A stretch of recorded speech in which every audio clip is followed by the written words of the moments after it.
നമസ്കാരം. ഒരുപാട് പ്രതീക്ഷകളോടുകൂടി ഒരു പുതിയ പ്രഭാതം കൂടി വന്നെത്തിയിരിക്കുകയാണ്. ഈ പ്രഭാതത്തിൽ ബി പോസിറ്റീവിൻ്റെ എല്ലാ പ്രേക്ഷകർക്കും ബി പോസിറ്റീവിൻ്റെ പുതിയൊരു അധ്യായത്തിലേക്ക് സ്വാഗതം. നിങ്ങളുടെ സുഹൃത്ത് ആരാണെന്ന് നിങ്ങൾ എനിക്ക് പറഞ്ഞു തരൂ, അപ്പോൾ ഞാൻ നിങ്ങൾക്ക് പറഞ്ഞു തരാം നിങ്ങൾ ആരാണെന്ന്. അപ്പോൾ സുഹൃത്തുക്കളെയും മറ്റു ബന്ധങ്ങളൊക്കെ തിരഞ്ഞെടുക്കുമ്പോൾ വളരെയധികം ശ്രദ്ധ പുലർത്തും. നല്ല സുഹൃത്ത് ബന്ധങ്ങൾ നമ്മുടെ പ്രേക്ഷകർക്ക് ഉണ്ടാകട്ടെ എന്ന് പ്രാർത്ഥിച്ചുകൊണ്ട് നമുക്ക് പോകാം നമ്മുടെ ആദ്യത്തെ സെഗ്മെന്റ് ശുഭസംഗീതം.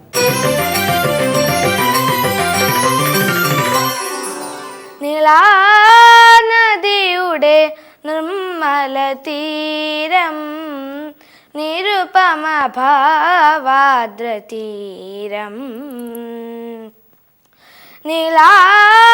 നദിയുടെ നിർമ്മല തീരം, നിരുപമ ഭാവാദ്ര തീരം.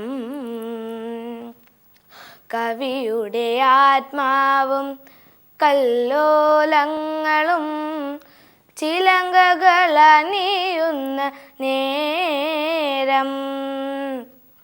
കഥകളി ചമയങ്ങൾ അണിയുന്ന തീരം. നീളാനദിയുടെ നിർമ്മല തീരം, നിരുപമ ഭാവാദ്ര തീരം. കവിയുടെ ആത്മാവും കല്ലോലങ്ങളും ചിലങ്കകളണിയുന്ന നേരം. കഥകളി ചമയങ്ങൾ അണിയുന്ന തീരം. നീളാനദിയുടെ നിർമ്മല തീരം. ഏഴര വെളുപ്പിൻ്റെ കാന്തയാമത്തെ കേളികൊട്ടുണർത്തുന്ന നേരം. ഏഴര വെളുപ്പിൻ്റെ കാന്തയാമത്തെ കേളികൊട്ടുണർത്തുന്ന നേരം. ഹൃദയം മറ്റൊരു കഥകളിയരങ്ങിൻ്റെ കളിവിളക്കാകും മുഹൂർത്തം. പ്രകൃതിയും പൂജിക്കും പുണ്യമുഹൂർത്തം. നീളാനദിയുടെ നിർമ്മല തീരം, നിരുപമ ഭാവാദ്ര തീരം. കവിയുടെ ആത്മാവും കല്ലോലങ്ങളും ചിലങ്കകളണിയുന്ന നേരം. കഥകളി ചമയങ്ങൾ അണിയുന്ന തീരം. നീളാനദിയുടെ നിർമ്മല തീരം. പീലികൾ വിടർത്തുന്ന ഭാവചൈതന്യത്തെ താളം തൊട്ടുഴിയുന്ന നേരം. പീലികൾ വിടർത്തുന്ന ഭാവചൈതന്യത്തെ താളം തൊട്ടുഴിയുന്ന നേരം. മനസ്സിൽ സർഗസരോജങ്ങൾ വിടർത്തുന്ന സരസ്വതി പൂജ മുഹൂർത്തം. കവിയുടെ ഏകാഗ്ര ധന്യമുഹൂർത്തം. നീളാനദിയുടെ നിർമ്മല തീരം, നിരുപമ ഭാവാദ്ര തീരം. കവിയുടെ ആത്മാവും കല്ലോലങ്ങളും ചിലങ്കകളണിയുന്ന നേരം. കഥകളി ചമയങ്ങൾ അണിയുന്ന തീരം. നീളാനദിയുടെ നിർമ്മല തീരം. ലോകമെമ്പാടുമുള്ള ലക്ഷക്കണക്കായ പ്രേക്ഷകർ നമ്മളെ കണ്ടുകൊണ്ടിരിക്കുന്നത് ടി വി എന്നൊരു മാധ്യമത്തിലൂടെയാണ്. ആ ടി വി ഒരു കാലത്ത് black and white TV ആയിരുന്നു. അതിൽ നിന്ന് ഇപ്പോൾ കളർ അല്ലെങ്കിൽ LCD, LED അങ്ങനെയുള്ള തലങ്ങളിലേക്ക് കടന്നു പോയിക്കൊണ്ടിരിക്കുന്നു. 1938 ഈ ദിവസമാണ് ലണ്ടനിൽ ഈ കളർ TV പരീക്ഷണാർത്ഥം പ്രദർശിപ്പിച്ചത്. മാധ്യമം പോലെ തന്നെ വളരെ പ്രധാനപ്പെട്ട ഒരു മേഖലയാണ് രാഷ്ട്രീയം. രാഷ്ട്രീയത്തിൽ വ്യക്തിമുദ്ര പതിപ്പിച്ച ഒരുപാട് സ്ത്രീകൾ നമുക്കിടയിലുണ്ട്. അത്തരത്തിൽ ഒരു സ്ത്രീയാണ് ഗോൾഡ മേയർ. ഗോൾഡ മേയർ ഇസ്രായേലിന്റെ ആദ്യത്തെ വനിതാ പ്രധാനമന്ത്രിയായത് 1969 ഫെബ്രുവരി 17-നാണ്. നമുക്കറിയാം, ഒരു അധ്യാപിക, രാഷ്ട്രീയ പ്രവർത്തക എന്നീ നിലകളിലെല്ലാം സേവനമനുഷ്ഠിച്ച ശേഷമാണ് ഇസ്രായേലിന്റെ പ്രധാനമന്ത്രി സ്ഥാനം വരെ ഗോൾഡ മേയർ എത്തിയത്. ഇത്തരത്തിൽ ഇന്നത്തെ ദിവസത്തിന്റെ എല്ലാ പ്രത്യേകതകളും കോർത്തിണക്കിക്കൊണ്ട് നമ്മുടെ അടുത്ത സെഗ്മെന്റ് ചരിത്രത്തിൽ ഇന്ന്.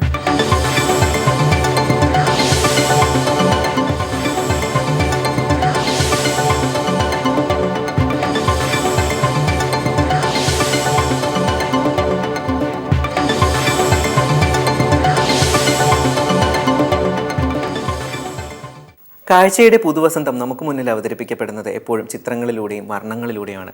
വിവിധ തരത്തിലുള്ള വർണ്ണങ്ങൾ അല്ലെങ്കിൽ പ്രകൃതി ദൃശ്യങ്ങൾ, അത്തരം സംഭവങ്ങളിലൂടെയാണ് നമുക്കെപ്പോഴും കാഴ്ചയുടെ ഒരു പുത്തൻ ഉണർവ് നമുക്കെപ്പോഴും സൃഷ്ടിക്കപ്പെടുന്നത്, അല്ലേ? വളരെ ശരിയാണ് അനീഷ്. ചിത്രങ്ങൾ കാണാനും അവയെ ആസ്വദിക്കാനും നമുക്ക് എല്ലാവർക്കും ഒരുപാട് താല്പര്യമുള്ള ഒരു കാര്യമാണ്. അത്തരത്തിൽ നമ്മുടെ അടുത്ത സെഗ്മെന്റ് വരികയാണ് മോപ്പസാങ് വാലത്ത് അവതരിപ്പിക്കുന്ന വർണ്ണലോകം.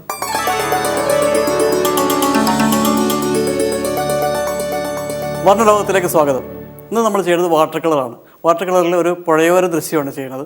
അതിന് നമ്മൾ സാധാരണ ചെയ്യുന്ന വാട്ടർ കളർ പെയിൻറ്റ് കളർ വേണം. അതുപോലെ വാട്ടർ കളർ സിന്തറ്റിക് ബ്രഷാണ്. സിന്തറ്റിക് ബ്രഷുകൾ, പിന്നെ ഒരു പാലറ്റ്, പിന്നെ കുറച്ച് വെള്ളം, പിന്നെ അത് കൈ തുറക്കാനായിട്ടുള്ള കോട്ടൺ വേസ്റ്റ്. ഞാനിത് എടുത്തിട്ട് വെള്ളം കൂടി ചേർത്ത് വെച്ചിട്ട് ഈ സ്കെച്ച് ഇട്ടിട്ടുണ്ട്. സ്കെച്ച് ഞാൻ ഹാൻഡ് മെയ്ഡ് പേപ്പറിലാണ് സ്കെച്ച് ചെയ്യണത്. സ്കെച്ച് ചെയ്ത് കഴിഞ്ഞിട്ട് ആകാശത്തിൻ്റെ കളർ, അത് കോബാൾട്ട് ബ്ലൂ, അതിൻ്റെ കൂടെ കുറച്ച് ഇതാണ് കോബാൾട്ട് ബ്ലൂ. കോബാൾട്ട് ബ്ലൂവിൻ്റെ അകത്ത് കുറച്ച് ക്രിംസൺ റെഡ് ചേർത്തിട്ട് ഒരു വയലറ്റ് ടോൺ വരത്തക്ക രീതിയിൽ ചെയ്തിട്ട് അതാണ് കൊടുക്കുന്നത്. ശ്രദ്ധിക്കുക, ഇതിനകത്ത് ഒരുപാട് വെള്ളമാണ്. പെയിൻറ്റ് വളരെ കുറവും വെള്ളം കൂടുതലും. ആ ഒരു പാറ്റേണിലാണ് ഞാൻ ചെയ്യുന്നത്. ഇത് വരയ്ക്കുമ്പോൾ എപ്പോഴും ഒരു 45 ഡിഗ്രി അങ്ങനെ ചരിഞ്ഞ് വെക്കണം. പേപ്പർ ചരിച്ച് വേണം വെക്കാനായിട്ട്. ഇത് ചെയ്യേണ്ടത് എന്തൊക്കെ കളേഴ്സ് ഉണ്ട് ആ കളേഴ്സ് എല്ലാം ആദ്യം ഒന്ന് ഫസ്റ്റ് വാഷ് പോലെ കംപ്ലീറ്റ് ചെയ്ത് വെക്കണം. ഇപ്പോൾ ആകാശം കഴിഞ്ഞ് ആകാശത്തിനോട് ചേർന്ന് തന്നെ നമുക്ക് ആകാശത്തിൻ്റെ ചേർത്തുള്ള കുറച്ച് തെങ്ങിൻ്റെ കൂട്ടമുണ്ട്. അതിന് നമുക്ക് ലെമൺ യെല്ലോ ഞാൻ ചെയ്യണം. ലെമൺ യെല്ലോ കൊടുത്തിട്ട് അതിൻ്റെ കൂടെ തന്നെ വീണ്ടും കുറച്ച് ബ്ലൂ കളർ ചേർത്ത് അതിൻ്റെ കൂടെ വീണ്ടും ലെമൺ യെല്ലോ, കുറച്ച് ഗാംബോ യെല്ലോ, ഇത്രയും ചേർത്ത് ഫസ്റ്റ് വാഷാണ് നമ്മൾ ഉദ്ദേശിക്കുന്നത്. ആദ്യത്തെ ഒരു ബേസ് മാത്രം. അങ്ങനെ പല കളേഴ്സ് കൂടി ചേർത്ത് ബ്ലെൻഡ് ചെയ്ത് കഴിഞ്ഞിട്ട് ഇവിടെ വീടുണ്ട്. ആ വീടിന് നമ്മൾ ബേൺസ് തന്നെ കൊടുക്കും. ആ ബേൺസ് തന്നെ കൊടുക്കുമ്പോൾ അതിനൊരു വാഷ് കൊടുക്കണം.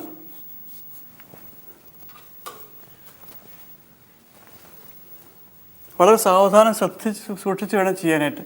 ഇത്തരം ഇമേജ് പടങ്ങൾ ചെയ്യുമ്പോൾ ഒരു ഇമേജ് ഫോട്ടോ നോക്കി വരയ്ക്കുകയാണ് ഏറ്റവും സൗകര്യം, പ്രത്യേകിച്ച് തുടക്കക്കാർക്ക്. സാധാരണ ആളുകൾ വാട്ടർ കളർ പറയുമ്പോൾ വളരെ പെയിൻറ്റ് കൂട്ടി വെള്ളം കുറച്ച് ചെയ്യും. അതല്ല ഇതിൻ്റെ മെത്തേഡ് എന്ന് വെച്ചാൽ ഇങ്ങനെ വെള്ളം കൂട്ടി ചേർത്തിട്ട് വളരെ ലൂസാക്കി ചെയ്യുക എന്നുള്ളതാണ് ഇതിൻ്റെ മെത്തേഡ്. ഇവിടെ ഞാൻ ദൂരെയുള്ള ഒരു ഡിസ്റ്റൻറ്റ് കര വരയ്ക്കുന്നുണ്ട്. ആ കരയ്ക്ക് ഞാൻ ചെയ്യുന്നത് പ്രഷ്യൻ ബ്ലൂവിൻ്റെ കൂടെ കുറച്ച്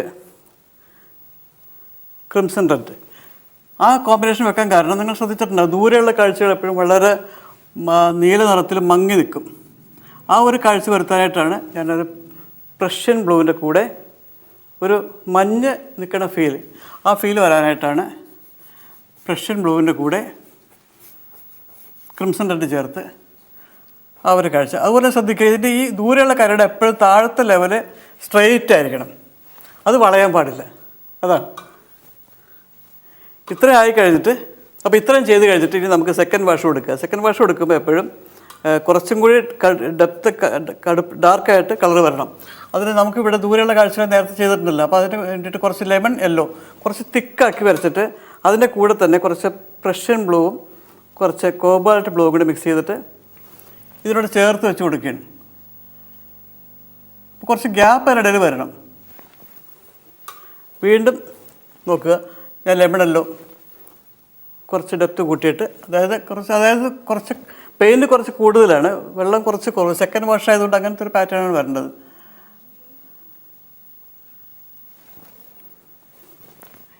ഈ അടുത്ത കളർ ഇതിനോട് ചേർന്ന് വെച്ച് പോകണം. അപ്പോൾ ഈ രണ്ട് കളേഴ്സും കൂടി ചേർന്ന് ബ്ലെൻഡായിട്ട് മൂന്നാമത്തെ കളർ അവിടെ ഉണ്ടാവും. അതിലാണ് അതിൻ്റെ ഭംഗിയിരിക്കുന്നത്.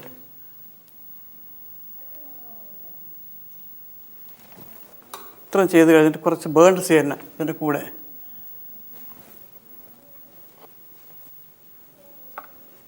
അപ്പോൾ ഇതിൻ്റെ കൂടെ കുറച്ച് ഡെപ്തുള്ള കളർ, കൂടുതൽ ഡെപ്തുള്ള കളേഴ്സ് തൊട്ടടുത്ത് ചേർത്ത് വേണം പോകാനായിട്ട്. അതിന് ബേൺഡ് സിയന്നയുടെ കൂടെ കുറച്ച് ക്രിംസൺ റെഡ്, പ്രഷ്യൻ ബ്ലൂ ആ കോമ്പിനേഷൻ ചെയ്താൽ നന്നായിരിക്കും. അതുപോലെ തന്നെ ഈ ഭാഗത്ത് വരുമ്പോഴും ഇതുപോലെ തന്നെ ഏറ്റവും മുകളിൽ വരുമ്പോൾ ലെമൺ യെല്ലോ കോമ്പിനേഷൻ വന്നാൽ മതി. അതിൻ്റെ താഴത്ത് ഇങ്ങനെ ഡെപ്ത് കൂട്ടിയുള്ള കളേഴ്സ് കൊടുക്കുക. കാരണം ദൂരെയുള്ള കാഴ്ചകൾ എപ്പോഴും ശ്രദ്ധിക്കണം. അത് നമ്മൾ അധികം ഒന്നും ഡീറ്റെയിൽസ് ഒന്നും കാണില്ല. കുറേ തെങ്ങിൻ്റെ കൂട്ടങ്ങളൊക്കെ കാണുള്ളൂ. അപ്പോൾ ആ സാധനങ്ങൾ നമ്മൾ വരുത്തി വെച്ചാൽ മതി. കൂടുതലായിട്ട് വലിയ ഡീറ്റെയിൽസിലേക്ക് പോകാണ്ടിരിക്കാൻ നല്ലത്. പ്രത്യേകിച്ച് വാട്ടർ കളർ ആകുമ്പോൾ എപ്പോഴും എന്തെങ്കിലും കുറച്ച് അംശങ്ങൾ ആ കാഴ്ചക്കാർക്ക് കാണാനായിട്ട് ഇട്ടേക്കണം. എല്ലാ സാധനവും വരച്ച് വെക്കരുത്. കാഴ്ചക്കാർക്ക് കുറച്ച് ആലോചിക്കാനുള്ള, ഭാവനയിൽ ആലോചിക്കാനുള്ള എന്തെങ്കിലും കാര്യങ്ങൾ കുറച്ച് വേണം. അപ്പോൾ അതിന് മുഴുവൻ കാര്യങ്ങളും നമ്മൾ വരച്ച് വെക്കരുത്. ഇപ്പോൾ ഞാനിവിടെ വീടിൻ്റെ ടോപ്പ് വരച്ച് ഇനി ആ വീടിൻ്റെ ഈ റൂഫ് വന്ന് വീണ ഭാഗത്ത് നല്ല ഡെപ്ത് ഉണ്ടാവും, ഡാർക്ക്നെസ് കൂടുതലായിരിക്കും. അപ്പോൾ അതിന് ബേൺഡ് ചെയ്യാൻ പ്രഷ്യൻ ബ്ലൂ ആ കോമ്പിനേഷനിൽ ഇങ്ങനെ കുറച്ച് ചെയ്ത് കൊടുത്ത് ഒരു കളർ വരയ്ക്കുമ്പോൾ, ഒരു ഷാഡോ വരയ്ക്കുമ്പോഴേക്കും ആ ഷാഡോ ഒരു കളറിൽ മാത്രം വരയ്ക്കരുത്, പല കളേഴ്സ് കൂട്ടി ചേർത്ത് വരയ്ക്കണം. ഇതുണ്ട്. അപ്പോൾ ഇങ്ങനെ വരയ്ക്കുക. ഇനി അതിനോട് ചേർന്ന് തന്നെ ഒരു ഡോറുണ്ട്, ആ ഡോറും ചേർത്ത് വരയ്ക്കുക. ഇപ്പോൾ ഞാനവിടെ ബ്ലൂ കൂടിയൊരു കോമ്പിനേഷൻ ചെയ്ത് അതിൻ്റെ കൂടെ കുറച്ച് ബ്രൗൺ കൂടി ചേർത്ത് വെക്കുകയാണ്. അപ്പോൾ അങ്ങനെ വരുമ്പോൾ 2-3 കളേഴ്സ് ഒരുമിച്ച് അവിടെ ബ്ലെൻഡ് ആവും. അതാണ്. ഇനി ശ്രദ്ധാപൂർവം ഈ ഡോറിൻ്റെ വീടിൻ്റെ അഴികൾ വരയ്ക്കുക. ഈ ഭാഗത്ത് നമുക്ക് ഈ സാധാരണ നാട്ടിൻപുറത്തുള്ള വീടുകളുടെ മരത്തിൻ്റെ പലകകളായിരിക്കും. ഇങ്ങനെ വരച്ച് കൊടുത്തു കഴിഞ്ഞാൽ പലകകളായി. പിന്നെ നമുക്ക് കുറച്ച് ഗാംബോ ജെല്ലോ എടുത്തിട്ട് ഈ വീടിൻ്റെ മുമ്പിലുള്ള കുറച്ച് പുല്ലുകൾ വരയ്ക്കുക. അതിനോട് ചേർന്ന് കുറച്ച് പ്രഷ്യൻ ബ്ലൂ ബേൺഡ് സീന ചേർത്തിട്ട്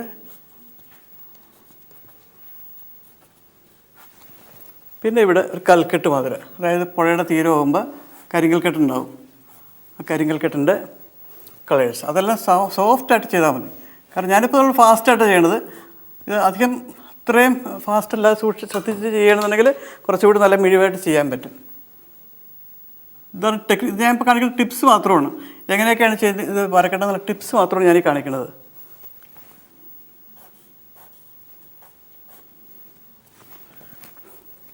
ഇപ്പോൾ ഒരു ലൈഫില്ലാത്ത ഒരു ഇമേജാണ്. നമുക്കതിനെ കുറച്ചൊരു ലൈഫ് കൊടുക്കാം. അതിന് ഞാനിവിടെ ഒരു സ്ത്രീ രൂപം വരയ്ക്കുകയാണ്.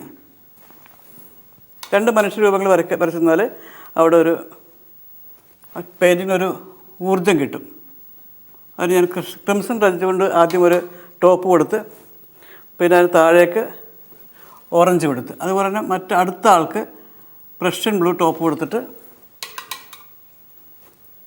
കോബാൾട്ട് ബ്ലൂ താഴേക്ക് കൊടുത്ത് വെള്ളം ചേർത്തിട്ട് ഇനി 2 ചെറിയ സ്പോട്ട് കൊടുത്താൽ ഒരു തലയും മുഖം കൂടി ചേർത്ത് വെക്കാം. ഇതാ ചെറിയ സ്പോട്ട് മതി. അത് ബേൺഡ് ചെയ്യേണ്ട പ്രഷ്യൻ ബ്ലൂ ഇതിങ്ങനെ ചേർത്ത് കൊടുത്താൽ മുടിയായി.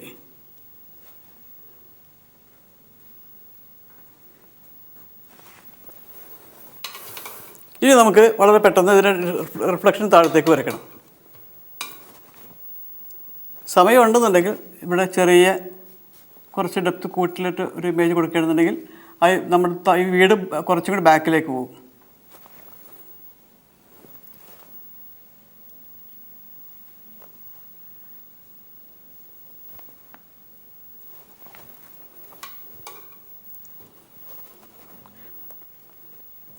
ചെറിയ 2-3 ലൈൻസ് കൊടുത്താൽ അത് ഇവിടെ വേലിക്കെട്ട് മാതിരിയാകും. ഇനി നമുക്ക് അതിൻ്റെ റിഫ്ലക്ഷൻ താഴേക്ക് കൊടുക്കാം. അതിന് മുകളിൽ എന്താണ് കളേഴ്സ് ഉള്ളത് ആ കളേഴ്സ് മാത്രം താഴേക്ക് വരച്ചു കൊടുത്താൽ മതി.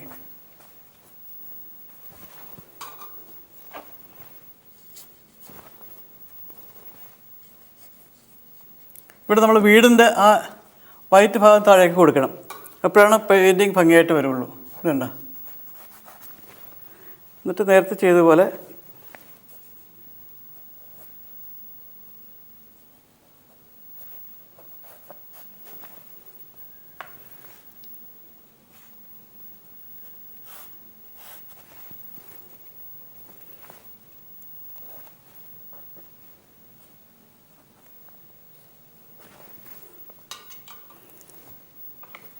ഇതൊരു ടിപ്സ് മാത്രമാണ്. കാരണം സമയക്കുറവുകൊണ്ട് നമുക്ക് ഇത്ര സ്പീഡിൽ ഇതിൽ കുറച്ച് സ്പീഡ് കുറച്ച് ചെയ്യാൻ പറ്റില്ല. അതുകൊണ്ട് വളരെ ശ്രദ്ധാപൂർവ്വം ചെയ്യുകയാണെങ്കിൽ നല്ല പെയിൻറ്റിംഗ് ആയിട്ട് മാറുന്നത്. ഇത്രയാണ് ഇതിന് ടിപ്സ് വരേണ്ടത്. ഇനി ഈ വെള്ളം വരയ്ക്കണം. വെള്ളത്തിന് കോബാൾട്ട് ബ്ലൂ, ക്രിംസൺ റെഡ് ഇങ്ങനെ ഫാസ്റ്റായിട്ട് അടിച്ചു കൊടുത്താൽ മതി.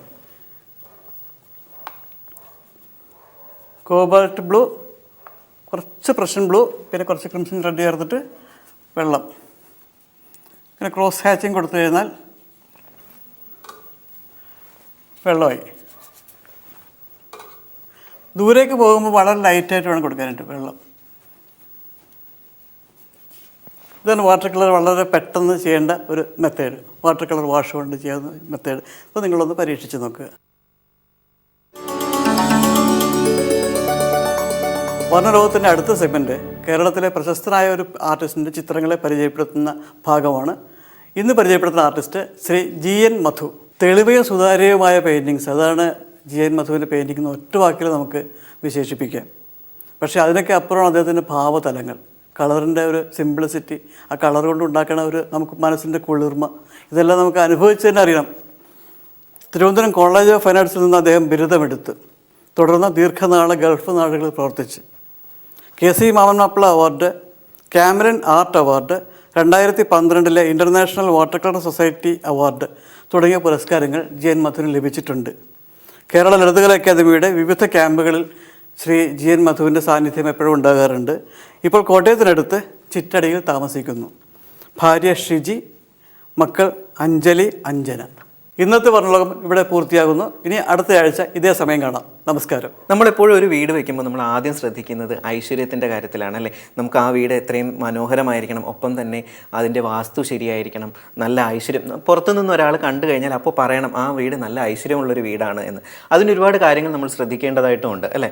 വളരെ ശരിയാണ് അനീഷ്. ഇന്നത്തെ കാലത്ത് വാസ്തുവിന് ഒരുപാട് ഇമ്പോർട്ടൻസ് കൂടി വരികയാണ്. കാരണം ഒരു ഭവനം നിർമ്മിക്കുമ്പോൾ നമ്മൾ ഒരുപാട് കാര്യങ്ങൾ ചിന്തിക്കേണ്ടിയിരിക്കുന്നു. ഇത്തരത്തിൽ നമ്മുടെ ഭവനങ്ങളിൽ ഐശ്വര്യം ഉണ്ടാകുന്നതിനും പോസിറ്റീവ് എനർജി വൈബ്രേറ്റ് ചെയ്യുന്നതിനും വേണ്ടിയിട്ടുള്ള ഒരു പുതിയ സെഗ്മെന്റാണ് നമ്മൾ ഇന്നു മുതൽ ആരംഭിക്കുന്നത്, ഐശ്വര്യഗ്രഹം. അത് അവതരിപ്പിക്കുന്നത് പ്രശസ്ത വാസ്തുശാസ്ത്ര വിദഗ്ധനായ ശ്രീ മുടവൂർപ്പാറ D. ശിവകുമാറാണ്. നമുക്ക് കാണാം നമ്മുടെ അടുത്ത സെഗ്മെന്റ് ഐശ്വര്യഗ്രഹം.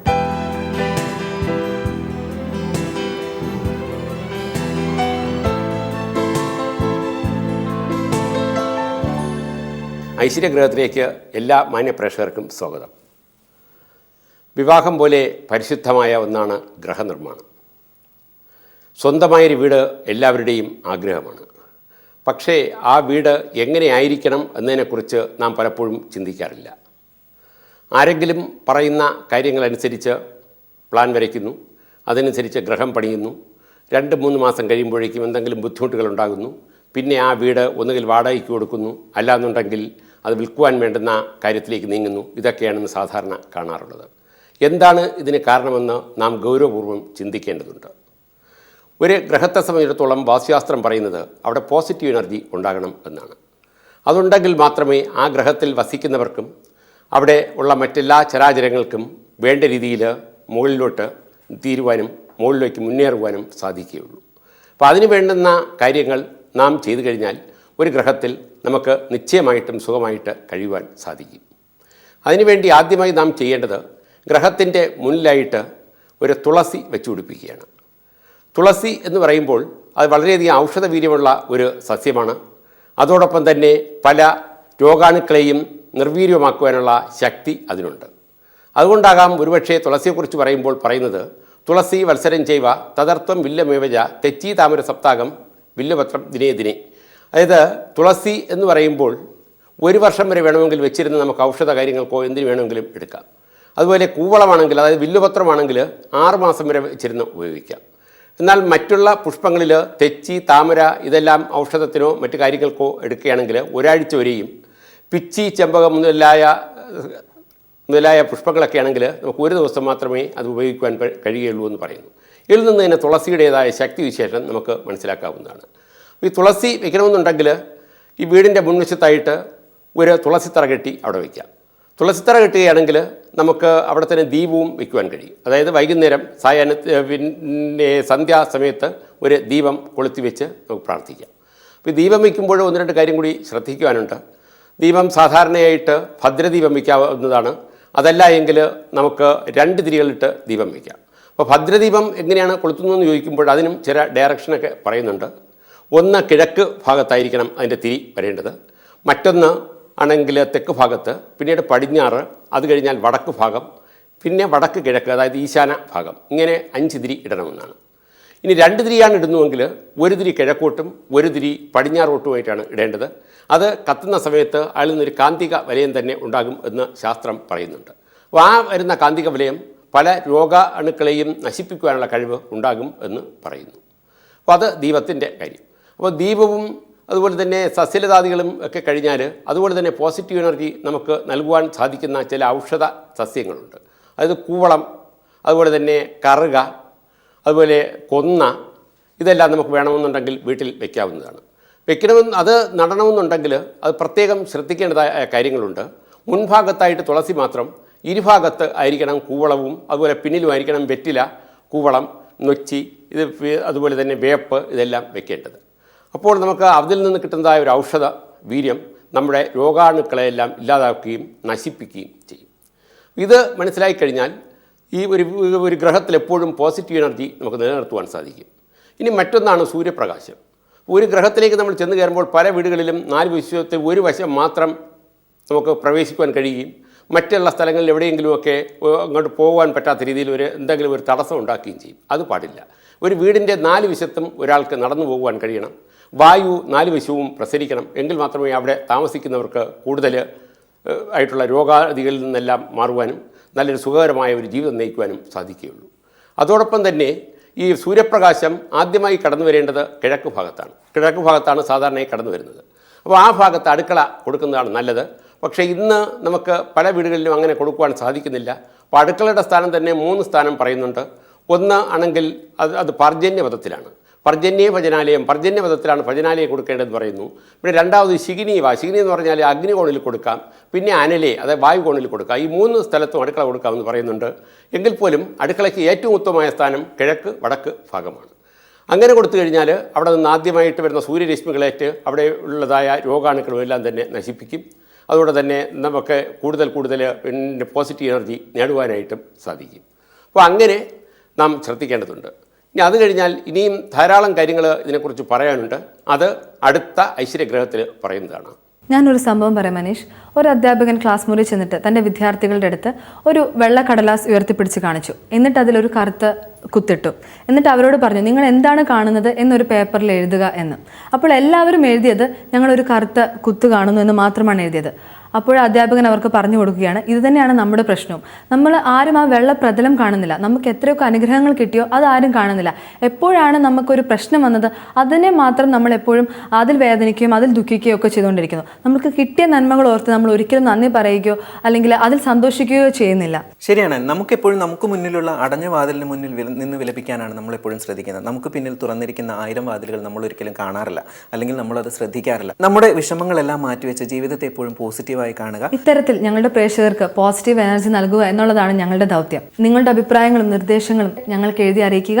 അറിയിക്കേണ്ട വിലാസം: B positive, panorama media, Chettikulangara, Thiruvananthapuram 1. Phone 0471 24 66 160. Email panorama.tvmedia@gmail.com. പ്രേക്ഷകർക്ക് പോസിറ്റീവ് എനർജി പകർന്നുകൊണ്ടുള്ള ഞങ്ങളുടെ ഇന്നത്തെ എപ്പിസോഡ് ഇവിടെ അവസാനിക്കുകയാണ്. നാളെ മറ്റൊരു പ്രഭാതത്തിൽ പുതിയ സെഗ്മെൻറ്റുകളുമായി വീണ്ടും എത്തും. നന്ദി, നമസ്കാരം.